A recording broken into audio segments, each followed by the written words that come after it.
1959년 2월 소비에트 연방의 북부 우랄 산맥, 현지 만시 원주민들이 죽은 산이라고 부르는 홀라트샤일의 동쪽 경사면에서 인류 탐험 역사상 가장 기괴하고 섬뜩한 광경이 목격됩니다. 눈 속에 반쯤 파묻힌 텐트가 발견되었는데 그 모습이 어딘가 심상치 않았습니다. 입구는 멀쩡했지만 텐트의 측면이 날카로운 칼로 난도질 당해 있었기 때문이죠. 더 충격적인 건 그 찢어진 틈의 방향이었습니다. 누군가 텐트 안으로 침입하려고 찢은 게 아니라 텐트 안에 있던 사람들이 밖으로 나가기 위해 필사적으로 찢은 흔적이었으니까요. 도대체 무엇이 그토록 숙련된 대원들을 그 차가운 지옥으로 내몰았을까요? 맹수의 습격이었을까요? 아니면 우리가 모르는 제3의 존재였을까요? 오늘 들려드릴 이야기는 지난 60여 년간 전 세계를 미스터리의 늪에 빠뜨렸던 다이에틀로프 고개 사건입니다. 그리고 오늘은 단순히 뜬구름 잡는 음모론이 아니라 2021년 최신 과학이 밝혀낸 그날 밤의 소름 돋는 진실을 낱낱이 파헤쳐드리겠습니다. 비극의 주인공들은 동네 뒷산을 오르는 아마추어들이 아니었습니다. 이 9명의 원정대는 우랄 폴리테크닉 연구소의 재학생과 졸업생들로 구성되어 있었습니다. 그들은 당시 소련의 등산 등급 체계에서 가장 어려운 카테고리 3 등반을 목표로 한 엘리트들이었죠. 리더인 23살의 이고르 다이에틀로프는 지독할 정도로 꼼꼼하고 강인한 성격의 소유자였습니다. 나머지 대원들 역시 강철 같은 체력과 풍부한 경험을 가진 베테랑들이었습니다. 출발 전 찍은 사진들을 보면 그들의 표정은 밝기만 합니다. 만시족의 언어를 배우며 농담을 주고받고 험난한 산행 중에도 웃음을 잃지 않았죠.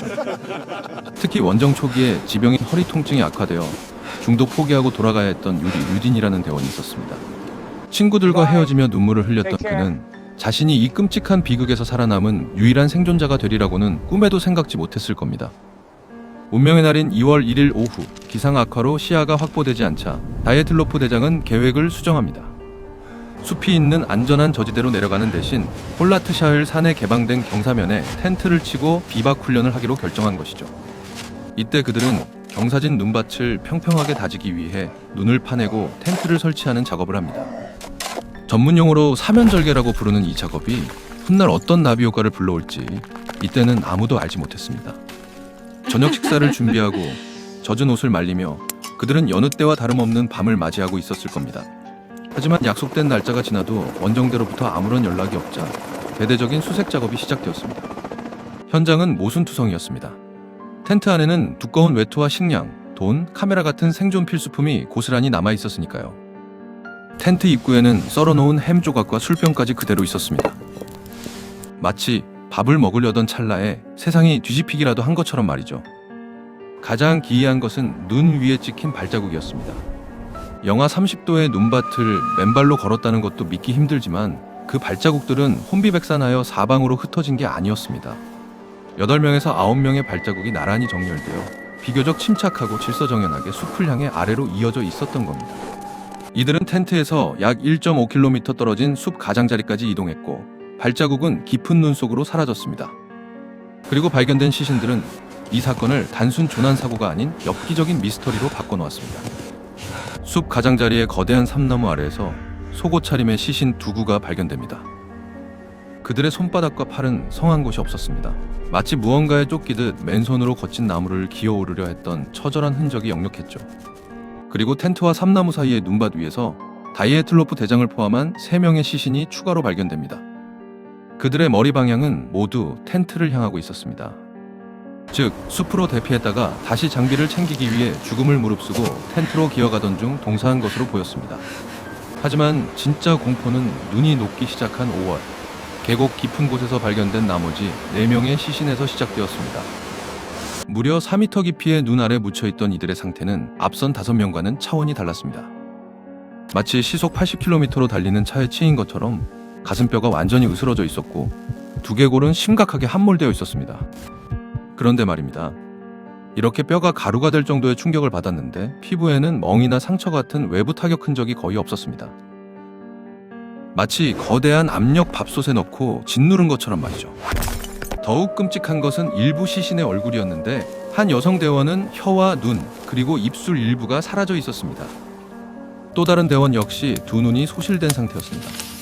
이 참혹한 모습은 즉시 온갖 소문을 양산했습니다. 원주민들이 종교의식을 위해 신체 일부를 도려냈다거나 비밀 군사 실험을 목격한 대가로 고문을 당했다는 이야기들이 꼬리에 꼬리를 물었죠. 게다가 일부 대원의 옷에서는 미세한 방사능까지 검출되면서 사건은 미궁 속으로 빠져듭니다. 당시 소련 수사당국은 도저히 이 상황을 논리적으로 설명할 수 없었습니다. 결국 극복할 수 없는 자연의 힘이라는 아주 모호한 결론을 내리고 서둘러 사건을 종결해버립니다. 그리고 관련 문서는 기밀로 분류되어 철저히 봉인되었습니다. 사람들은 보이지 않는 진실을 찾기 위해 외계인의 공격설이나 비밀 핵실험설 같은 자극적인 상상력을 동원했습니다. 하지만 60년이 지난 지금 현대과학은 차가운 이성과 데이터로 그날의 의혹들을 하나씩 격파해 나가기 시작했습니다. 먼저 가장 괴기스러웠던 신체 훼손에 대한 진실입니다. 혀와 눈이 사라진 시신들은 계곡 깊은 곳, 눈이 녹아 흐르는 개울가에서 발견되었습니다. 시신들은 무려 3개월 동안이나 물속에 잠겨 있었습니다. 흐르는 물과 미생물에 의한 부패, 그리고 작은 야생동물들이 부드러운 조직을 먼저 섭취하는 것은 지극히 자연스러운 현상이었죠. 방사능 역시 마찬가지였습니다.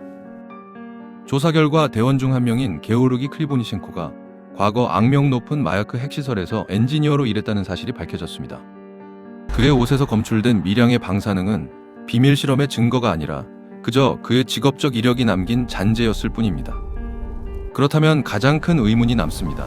도대체 무엇이 멀쩡하던 텐트를 덮쳐 사람의 뼈를 으스러뜨리고도 피부에는 상처 하나 남기지 않았을까요? 이 미스터리를 푼 열쇠는 놀랍게도 디즈니의 애니메이션 겨울왕국에 있었습니다. 2021년 스위스의 요한 고메 교수는 겨울왕국에서 눈의 움직임을 사실적으로 표현하기 위해 개발된 물리 엔진 코드를 활용했습니다. 그는 이 기술로 사건 현장을 시뮬레이션했습니다.